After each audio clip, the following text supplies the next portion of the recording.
చూడండి, దేవుణ్ణి ఆరాధించుట కొరకు ఒక వాక్య భాగం చదువుకొని మనం ప్రభువుని ఆరాధిస్తాం. కీర్తన 96వ అధ్యాయం. కీర్తన 96వ అధ్యాయం.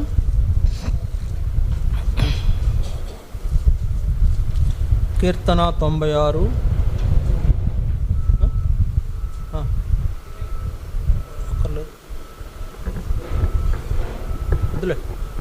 వద్దు. కీర్తన 96వ అధ్యాయం 9వ వచనం చదువుకుంటాం. కీర్తన 96 8, 9 వచనాలు చదువుతాం. కీర్తన 96 8, 9 వచనాలు.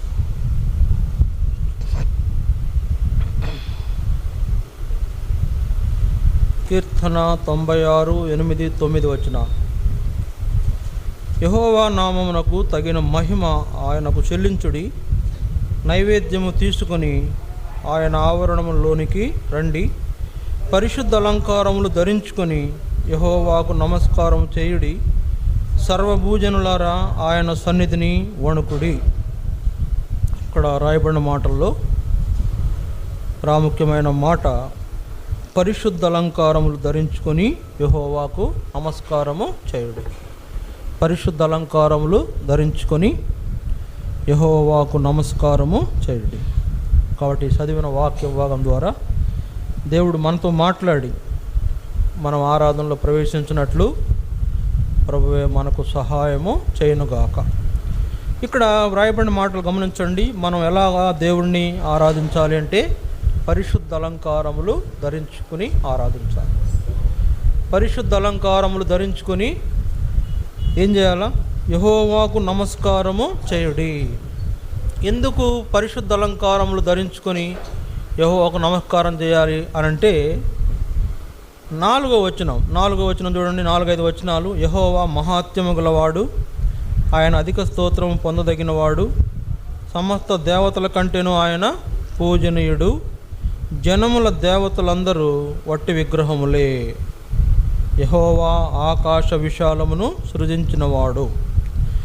ఇక్కడ ఎందుకు మనము దేవుణ్ణి పరిశుద్ధ అలంకారములు ధరించుకొని నమస్కారం చేయాలంటే ఆయన మహాత్యము గల దేవుడు, ఆయన అధిక స్తోత్రము పొందదగిన దేవుడు. తర్వాత సమస్త దేవతల కంటే ఆయనే పూజనీయుడు. సరే, ఎందుకు ఆయనకు ఆరాధన చేయాలంటే సమస్త దేవతల కంటే ఆయనే పూజనీయుడు, సమస్త దేవతల కన్నా పూజనీయుడు. కాబట్టి జ్ఞాపకం చేసుకుంటాం, జనముల దేవతలు వ్యర్థమైనవి. కాబట్టి మనం ఏం చేయాలంటే జనముల దేవతలందరూ కూడా వట్టి విగ్రహాలే. లోకములో దేవుళ్ళుగా పూజించబడుతున్నవన్నీ కూడా వట్టి విగ్రహాలే. అయితే మనము దేవుని ఏర్పాటులో దేవుని పిల్లలుగా మనం చేయబడిన మనము మన దేవుణ్ణి ఆరాధించాలంటే పరిశుద్ధ అలంకారములు ధరించుకొని ఆరాధించాలి. ఎందుకు అంటే మన దేవుడు పరిశుద్ధుడు. చూడండి, అందుకని దేవదూతలు కూడా పరలోకంలో ఏం ఆరాధన చేస్తారు? పరిశుద్ధుడు పరిశుద్ధుడు పరిశుద్ధుడు అని గాన ప్రతిగానాలు చేసి ఆరాధిస్తారు కదా. ఆ రీతిగా మనం కూడా దేవుని పరిశుద్ధతను బట్టి దేవుణ్ణి ఆరాధించాలి అని పరిశుద్ధ అలంకారములతో ఆరాధించాలి, నైవేద్యములతో ఆరాధించాలి. ఆయనకు ఏం చేయాలంట? అధిక స్తోత్రము చెల్లించి పూజించాలి. కనుక ఈ 3 సందర్భాలు జ్ఞాపకం చేసుకోండి. పరిశుద్ధ అలంకారములు ధరించుకుని నమస్కారం చేయాలి. తర్వాత నైవేద్యములతో ఆయన్ని ఆరాధించాలి. అధిక స్తోత్రములతో ఆయనను పూజించాలి. ఎందుకు పూజించాలి అంటే ఆయన మన దేవుడు ఆయన మహాత్యము గల దేవుడు. చూడండి, జనములు ఎట్లాంటి పరిస్థితి అంట, లోకంలో ఉన్నటువంటి వాళ్ళు ఎలాంటి పరిస్థితి కలిగి ఉంటారంటే చూడండి. అందుకనే ఒక వాక్యం చదువుదాం. దేవుని వాక్యంలో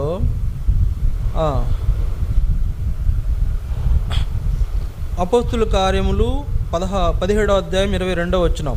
అపోస్తుల కార్యములు 17వ అధ్యాయం 22వ వచనం. పౌలు అరియోపగు మధ్య నిలిచి చెప్పినదేమనగా, ఏథెన్స్ వారలారా, మీరు సమస్త విషయములలో అతి దేవతాభక్తి గలవారై ఉన్నట్టు నాకు కనబడుచున్నది అని. ఎవరంట? లోకంలో ఉన్నవాళ్ళు, అన్యజనులైన వాళ్ళు ఏం చేస్తారంటే, వాళ్ళకి ఏంటంట, అతి దేవతాభక్తి కలిగిన వారు, దేవతలను పూజించేవారు, దేవతలను ఆరాధించేవారు, విగ్రహాలను ఆరాధించేవారు. అందుకే చూడండి 23వ వచనం. నేను సంచరించుచు మీ దేవతా ప్రతిమలను చూచుచుండగా ఒక బలిపీఠం నాకు కనబడెను, దాని మీద తెలియబడని దేవునికి అని వ్రాయబడి ఉన్నది. కాబట్టి మీరు తెలియక దేని యందు భక్తి కలిగి ఉన్నారో దానినే నేను మీకు ప్రచుర పరుచుచున్నాను. అంటే వీళ్ళందరూ ఏం చేస్తున్నారంటే, తెలియక దేని యందు భక్తి కలిగి ఉంటున్నారు.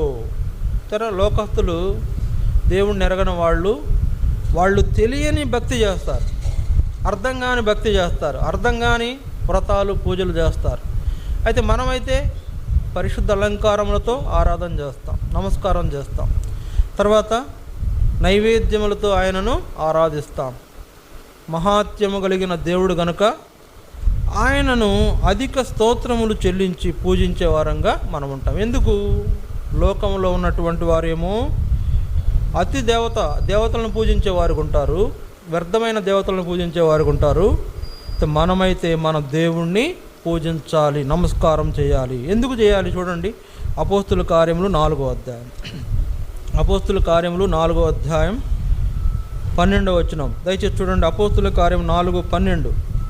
మరి ఎవని వలనను రక్షణ కలగదు, ఈ నామముననే మనం రక్షణ పొందవలెను గాని ఆకాశము క్రింద మనుషులలో ఇవ్వబడిన మరి ఏ నామమున రక్షణ పొందలేమో. ఆకాశము క్రింద భూమిపైన ఈ నామముననే మనకు రక్షణ కలిగింది. యేసు ప్రభు నామమున ఆకాశము క్రింద భూమిపైన మనకు దేవుడు ఎవరైనా ఉన్నారంటే యేసు ప్రభు. అందుకే రోమా 9వ అధ్యాయం 5వ వచనంలో పౌలు ఇట్లా అన్నాడు. రోమా 9వ అధ్యాయం 5వ వచనం. రోమా 9:5 చూడండి, అక్కడ ఏముంది? రోమా 9:5. పితరులు వీరి వారు, శరీరమును బట్టి క్రీస్తు వీరిలో పుట్టెను, ఈయన సర్వాధికారి అయిన దేవుడై ఉండి నిరంతరము స్తోత్రార్హుడై ఉన్నాడు. ఆమెన్. కనుక క్రీస్తు సర్వాధికారము గల దేవుడై ఉండి నిరంతరము స్తోత్రార్హుడు. కనుక లోకములో ఉండే జనముల దేవతలు వట్టి విగ్రహాలు, లోకములో ఉండే జనముల దేవతలన్నీ కూడా వట్టి శిలలు. అందుకే 115వ కీర్తనలో రాశారు. చూడండి, వాళ్ళు చేసుకున్న దేవతలు ఎలా ఉంటాయంట. 115వ కీర్తన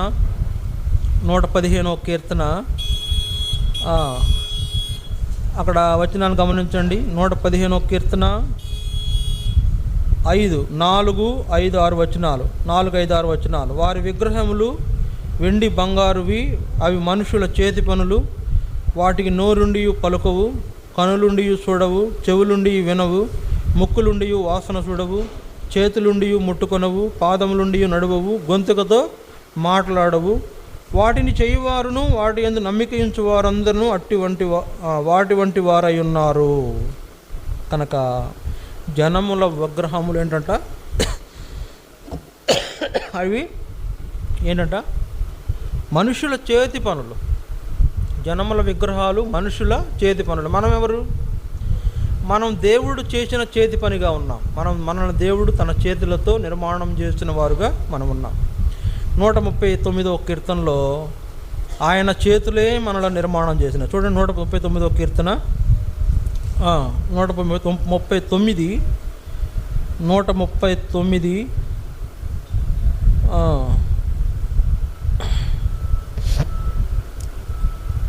13-14 వచనాలు.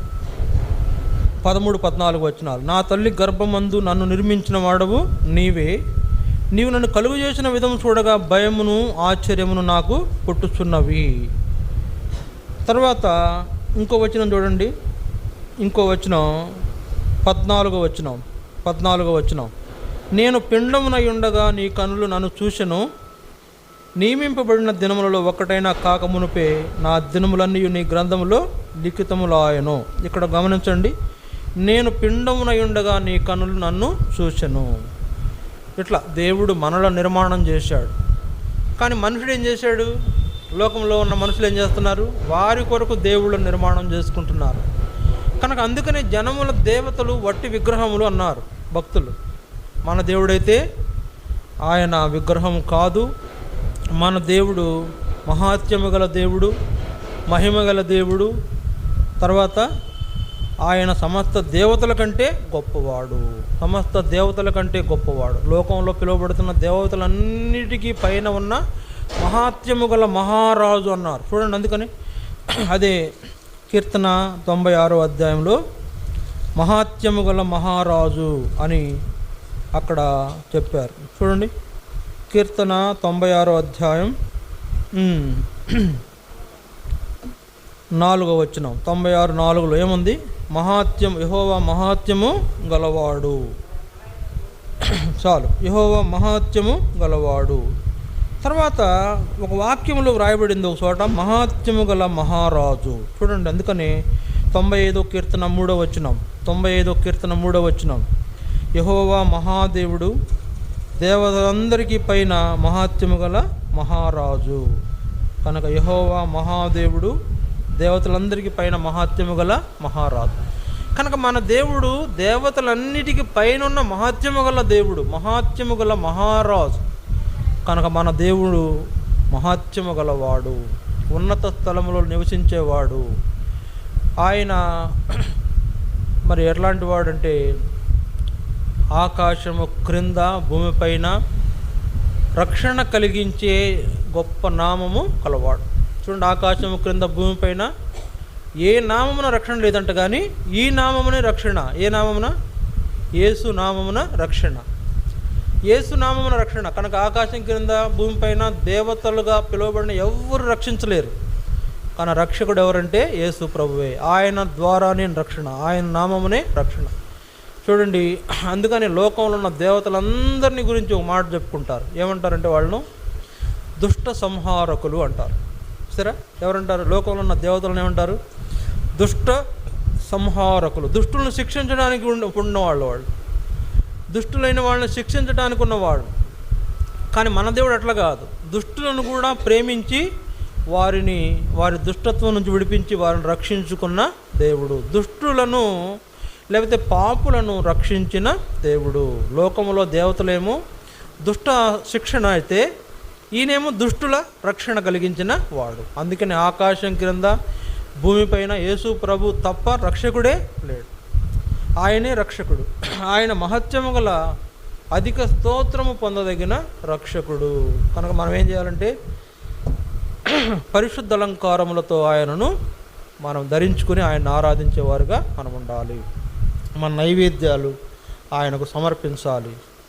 ఆయన యొక్క మరి ఘనమైన నామాన్ని మనం ఏం చేయాలంటే పూజించాలి అనేది మన జ్ఞాపకం చేయబడుతున్న వాక్యం. కాబట్టి ప్రియులారా, లోకంలో ఉన్న దేవతలు విగ్రహాల కంటే కూడా మన దేవుడు ఎంతో గొప్పవాడు. ఆయనకు రావాల్సిన పూజ మనము తప్పనిసరిగా చెల్లించాలి. యెషయా గ్రంథం 42వ అధ్యాయం. యెషయా గ్రంథం 42వ అధ్యాయం 8వ వచనం. యెషయా 42:8, యెహోవాను నేనే, ఇదే నా నామము, మరి ఎవనికిని నా మహిమను నేను ఇచ్చేవాడును కాను. నాకు రావలసిన స్తోత్రమును విగ్రహములకు చెందనీయను. నాకు రావలసిన స్తోత్రమును విగ్రహములకు చెందనీయను. కనుక ఆయనకు రావలసిన పూజ లేకపోతే ఆయనకు రావలసిన ఆరాధన దేవుడు విగ్రహాలకు చెందనీయకుండా ఆయన మాత్రమే మహిమపరచబడాలని కోరుతున్న దేవుడు. కాబట్టి మన దేవుడు పరిశుద్ధత గల దేవుడు. మనం కూడా పరిశుద్ధ అలంకారములతో ప్రభువుని ఆరాధిస్తాం. దయచేసి వాక్యాన్ని పట్టుకుంటాం, మనం ప్రభువుని ఆరాధిస్తాం. ఒకరి తర్వాత ఒకరు ఆరాధించండి.